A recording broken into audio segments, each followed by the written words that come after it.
Episode की शुरुआत में क्लास का प्रोफेसर क्लास के सारे बच्चों को बताता है कि सारे स्कूल बॉयज़ को स्कूल ट्रिप पर ले जाया जाएगा, जिससे वो पब्लिक मोरल्स को लेकर और भी ज़्यादा एक्सपीरियंसेस गेन कर सके।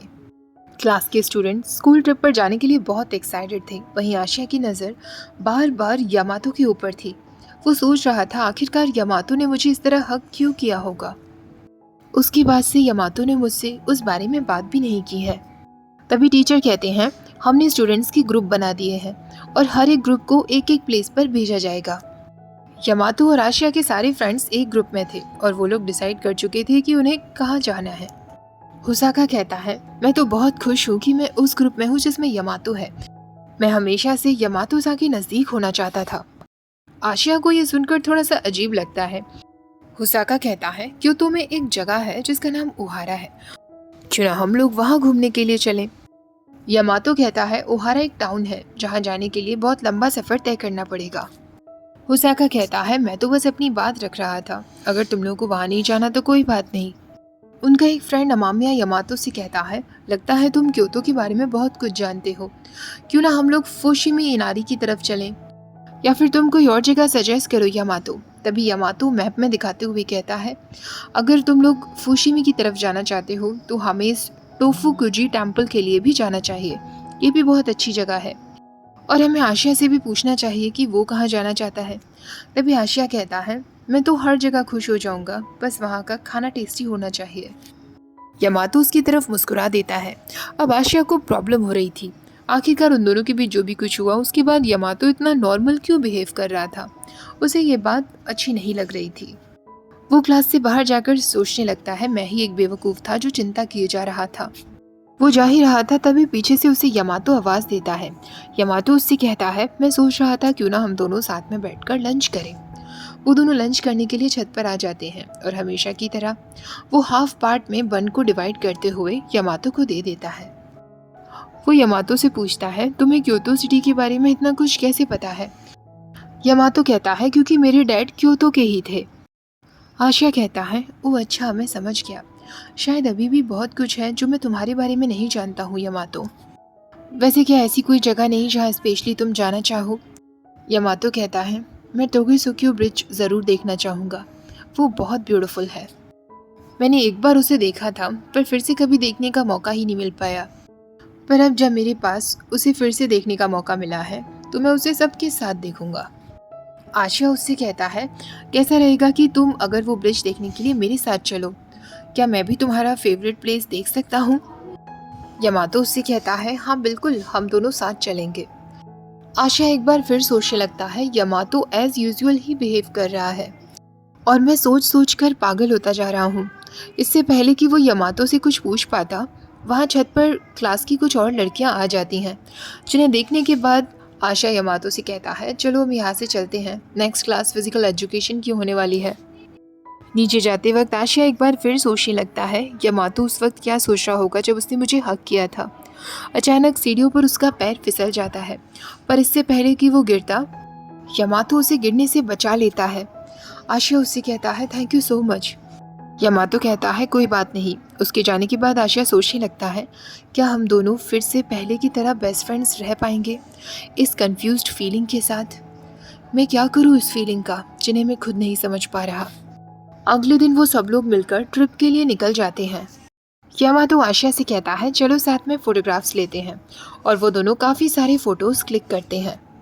तभी अचानक पीछे से हुसाका आ जाता है और यामातो से कहता है, यामातो कुन, चलो साथ में फ़ोटोग्राफ्स क्लिक करते हैं। ये सब कुछ आशिया देख रहा था, उसे अच्छा नहीं लगता। टेम्पल विजिट करने के बाद जब दोनों बाहर आते हैं, यामातो नोटिस कर लेता है कि आशिया का मूड कुछ ठीक नहीं है। वो उससे पूछता है, क्या हुआ, तुम्हें अनवेल फील हो रहा है। आशिया इससे पहले कि कुछ कहता, पीछे से लड़कियों का ग्रुप चला आ रहा था जिसमें अकाने भी थी। अकाने सीधे आशिया के पास चली आती है। अकाने सबको बताती है, हम लोग भी यहाँ स्कूल ट्रिप पर आए हुए हैं। उन लड़कियों में फुजिनो की गर्लफ्रेंड भी थी। फुजिनो कहता है, मैंने तुम लोगों को इसलिए नहीं बताया कि तुम्हें सरप्राइज़ मिल जाएगा तो मज़ा आएगा। उन लड़कियों में से दो लड़कियाँ कहती हैं, ये जगह वो फेमस मैच मेकिंग स्पॉट है ना, यहाँ काफ़ी सारे कपल्स बनते हैं। दो लड़कियाँ भागते हुए यामातो के पास आ जाती हैं। यामातो कहता है, मुझे वॉशरूम जाना है, और वो वहाँ से चला जाता है। यामातो रास्ते में देखता है कि दो लड़कियां आपस में बातें कर रही थी। एक लड़की कहती है, यहाँ से अगर एक अमुलेट लेकर तुम किसी ऐसे इंसान को दो जिससे तुम प्यार करते हो और वो उस अमुलेट को एक्सेप्ट कर ले, तो तुम दोनों को मिलने से कोई नहीं रोक सकता। यामातो ये सब कुछ सुन ही रहा था, तभी उसकी नज़र आशिया पर पड़ती है, जो अब अकाने से बात करने में लग गया था। यामातो मन में सोचने लगता है, मेरे लिए बस उसकी हंसी मैटर करती है। अगर उस हंसी की वजह मैं नहीं हूँ तो कोई बात नहीं। तभी होसाका उसके पास आता है और उससे कहता है, क्या तुम भी उस अमुलेट को लेना चाहोगे? वैसे लगता तो नहीं तुम्हें इस तरीके की मैजिकल चीज़ों में विश्वास होगा। ट्राई करने के लिए क्यों ना तुम उस पर्सन को देकर देखो। पर यामातो उसे इग्नोर करते हुए वहाँ से निकल जाता है। यामातो और होसाका को साथ देखकर फुजिनो आशिया से कहता है, इन दोनों के बीच में आजकल कुछ ज़्यादा ही बन रही है। अब वो सब लोग अपना अपना फ्यूचर देखने के लिए जाते हैं। जो पर्ची आशिया अपने लिए उठाता है उस पर लिखा हुआ था, तुम्हें अपने दिल को और अच्छे से फेस करना होगा और केयरफुल रहना होगा, वरना तुम अपनी लाइफ में एक बहुत इम्पॉर्टेंट इंसान को खो दोगे। डिनर करने के बाद जब रात के वक्त सब लोग अपने रूम में पहुंच रहे थे, आशिया ने कुछ ज़्यादा ही खा लिया था, इसलिए उसका पेट गड़बड़ हो रहा था। आशिया यामातो से कहता है, मैं बाहर पानी लेने के लिए जा रहा हूँ। यामातो उससे कहता है, क्या मैं भी तुम्हारे साथ चलूँ? आशिया कहता है, नहीं, मैं चला जाऊँगा। बाहर जाने के बाद आशिया खुले आसमान में जाकर बैठ जाता है। वही यामातो रूम में देख रहा था, उसने वो एमुलेट सच में खरीद लिया था। तभी होसाका कहता है, आशिया को बाहर गए कुछ ज़्यादा ही समय हो गया है ना, कहीं उसकी तबीयत तो नहीं खराब हो गई? यामातो जैसे ही ये सुनता है तभी उसे अपने फ़ोन पर आशिया का मैसेज मिलता है। आशिया उसे बाहर मिलने के लिए बुला रहा था। यामातो बाहर पहुंचता है तो आशिया कहता है, सॉरी तुम्हें इस तरह बुलाने के लिए, पर मैं तुम्हें ये दिखाना चाहता था। वो सामने इशारा करता है तो आसमान में बहुत सारे तारे थे। वो यामातो से कहता है, तुम्हें सितारे देखना बहुत पसंद है ना, इसलिए मैंने तुम्हें बाहर बुला लिया। कल पक्का सनी डे होगा, मैं तो उस ब्रिज को देखने के लिए बहुत एक्साइटेड हूँ। आशिया कहता है, याद है बचपन में भी हम इस तरह आसमान की तरफ देखा करते थे जब हम दोनों कैंपिंग के लिए गए हुए थे। यामातो कहता है, हाँ मुझे अच्छे से याद है। फ्लैशबैक का सीन दिखाया जाता है। यामातो अकेला बैठा हुआ आसमान की तरफ देख रहा था और कह रहा था, मुझे खुशी है कि डैड हॉस्पिटल से डिस्चार्ज हो गए। जब डैड का एक्सीडेंट हुआ था उस दिन डैड और मैं प्लानिटेरियम देखने के लिए जाने वाले थे, पर उन्हें ऑफिस जाना पड़ा। मैं बहुत नाराज़ हुआ था क्योंकि उन्होंने अपना प्रॉमिस पूरा नहीं किया, पर बाद में मुझे पता चला कि उनका एक्सीडेंट हो गया था। आशिया उससे कहता है, तुम अपने डैड से बहुत प्यार करते हो तो उनके बारे में कभी बुरा नहीं सोच सकते। फ्लैशबैक ख़त्म होता है। यामातो सोच रहा था, उस दिन भी आशिया मेरे साथ था। तब मुझे रियलाइज़ हुआ कि आशिया मेरे लिए कितना ज़्यादा स्पेशल है। पर आशिया को ऑलरेडी नींद आ चुकी थी और वो यामातो के कंधे पर सिर रखकर सो गया था। तभी उन दोनों को उनके प्रोफेसर की आवाज़ सुनाई देती है।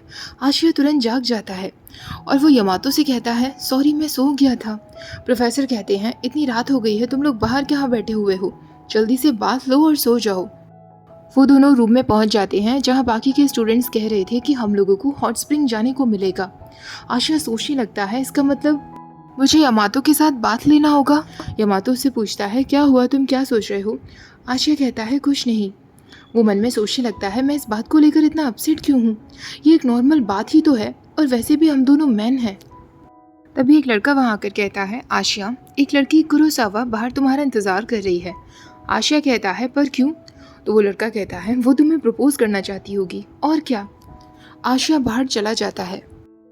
वो लड़की कुरोसावा आशिया को एक एमुलेट देते हुए कहती है, मैं चाहती हूँ कि तुम इसे मेरी तरफ से ओहारा-कुन को दे दो और इस स्कूल ट्रिप के दौरान ही तुम इस एमुलेट को उसे देना। आशिया जब अकेले में बैठा हुआ था तो वो खुद से कहता है, अभी तक यामातो ने मुझसे कुछ नहीं कहा है। अगर हम दोनों के बीच में फिर से सब कुछ पहले जैसा नॉर्मल हो जाता है तो क्या ये ठीक होगा? तभी उसके पास होसाका वहाँ आ जाता है। वो ऑलरेडी शावर ले चुका था। आशिया देखता है कि उसके पास एमुलेट थी। वो होसाका को बताता है कि वो लड़की ये एमुलेट ओहारा-कुन को देना चाहती थी। होसाका उससे कहता है, ओहारा-कुन काफ़ी अच्छा है पर वो मुझसे नफरत करता है। आशिया कहता है, तुम हो ही इतने अननोइंग। यामातो थोड़ा शाय है इसलिए वो तुम्हारे जैसे लोगों से दोस्ती नहीं बनाता। होसाका कहता है, मुझे यही एक्सपेक्टेशंस थी क्योंकि तुम दोनों चाइल्डहुड फ्रेंड्स हो तो एक दूसरे को काफ़ी अच्छे से जानते होंगे।